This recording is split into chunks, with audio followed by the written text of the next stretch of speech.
Digital. Film. Live.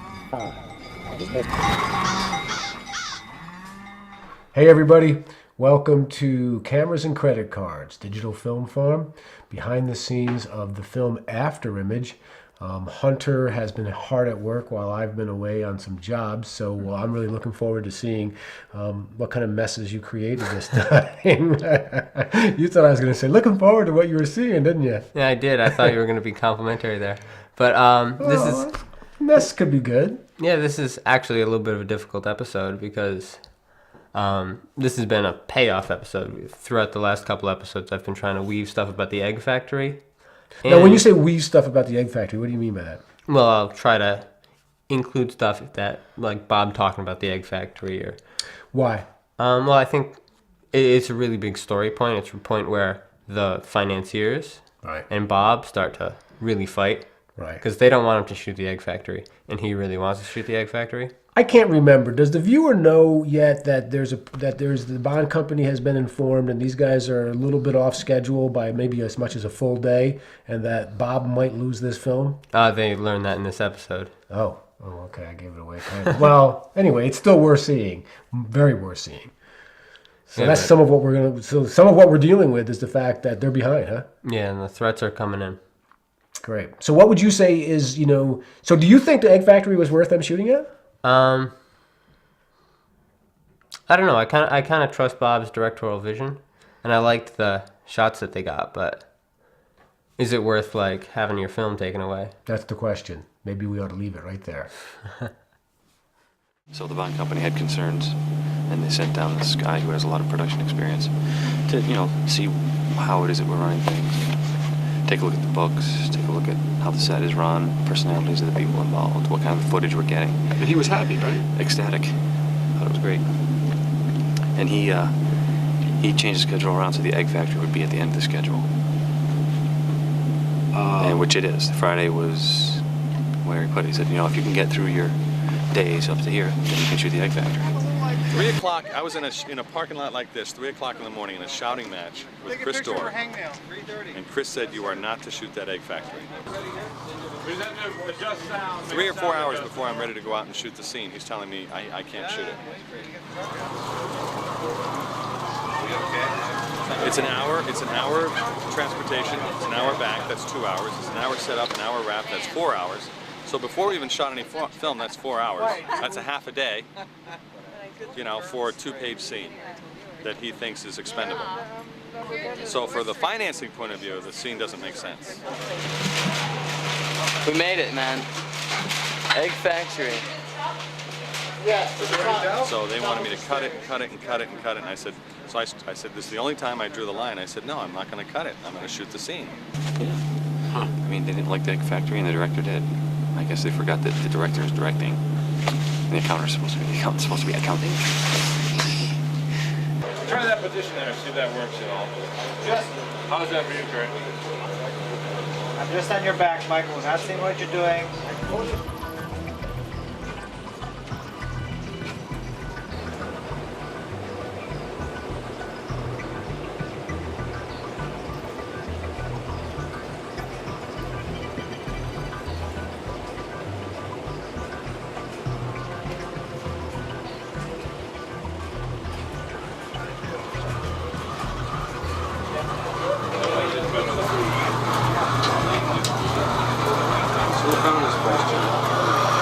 Nakis. Yeah, if you say anything obscure like, we're looking for a place where they manufacture marbles that we can have for free, or we need 300 square feet of ceramic tile that has pictures of chickens on it. He'll find it, and he'll get it for free. Can you get a chicken ranch for free? He gets it. We need 2 condors for the entire show, but we only have $1,800. He finds it. Yeah, I mean, he's really great. He goes, I just happened to find a guy who specializes in pigeons. Because they're like, where are we going to get the pigeons from? We call LA. The pigeons that have agents, those are very expensive pigeons. The handlers are expensive. You got to fly them in. You got to put them in a hotel. So you figure, screw the pigeons. There's going to be no pigeons. And he finds, I found a guy who collects pigeons. He'll do it for $100. I mean, Oh my God. Yeah, same thing with the cats. Oh, we need cats. And the cats have agents. And the cats have managers. And the cats cost money. So then he finds a bunch of free cats. Of course, we lost them all, but he found them anyway. Did you really? That's just a couple of them. Somebody got a couple of free cats. So what's the scene? I'm all set. Thank you. This is a scene where the killer, who oddly enough is dressed in a red baseball hat and a white t-shirt, which is kind of like a chicken with a red head and a white body, gets a job in an egg factory because I think that's where killers work. They work in egg farms or maybe, no, I have no idea. Or the post office. And so now the threats came. They're going to take the movie away from me. The Bond company's going to take over, you know. The post-production head of the Bond company called my editor and said, be prepared to work with them exclusively because they're going to remove me from the picture.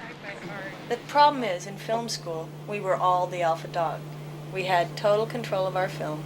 The professors didn't give a shit, so they didn't tell us what to do, except for our wonderful editing teacher who helped us, you know. But basically, we all hung ourselves, went into great debt, and did what we wanted. So unless you work professionally, unless you're in the thick of you're not the alpha dog, he hasn't had any experience in not being alpha dog. Well, yeah, it was a shoot. We're scheduled for 30 days. If we were going to go over a day, then we were supposed to cut out a location, and the one to cut out was the egg factory, since it's the farthest. And according to them, it's the thing that is not needed in the screenplay. And so we were considering to do that, but then we decided that we will pay for the day ourselves, so we can shoot it. And we made a deal with them. We said, hey, it's not in our schedule, but we'll pay for it. And they said, okay, if you want to do it that way, it's fine. Basically, that's what it came out to.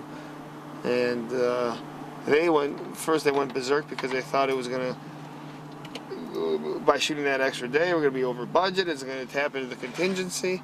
But I told them, even if we do shoot that and we go into the contingency, I mean, we still have plenty left for post-production. So, I guess it's all right now. Oh, good. My concern is that after production period is done, we are not, over the total budget of the picture, we're not over budget. We're into a contingency that there's in every budget there's a contingency. So if there's overages, they can be, so you can pay your bills and have a movie. And in this film, the Bond company told us that we needed to have about $118,000 in that contingency. And right now, mainly because of Bob and Chris donating their salaries, and they knew they were going to do this ahead of time, we are into that contingency about $24,000 or so right now. And that means that we have, about $90,000 left. That is just in case something happens during post. But there's a lot of gas in that fuel tank for where we are in the picture. I mean, we're almost done shooting, and we've used not even, not very much of the contingency. So, in that respect, we're in pretty good shape. Well, good. In fact, the agreement that Bob had with his inducement letter as a director is that he wouldn't be replaced unless he used more than 60% of the contingency. Oh, so there's actually, there's an agreement upon if something's going wrong. Yeah. That's the line that Bob, Right. And he's used about 15%. But the picture's just about done. Why would they even, I can't imagine they consider replacing it. It doesn't seem to make any sense. But. So obviously things have heated up when it comes to whether or not Bob is going to continue being the director of this film. The director is the director, as Johnny Cocca said. I thought that was a pretty poignant moment.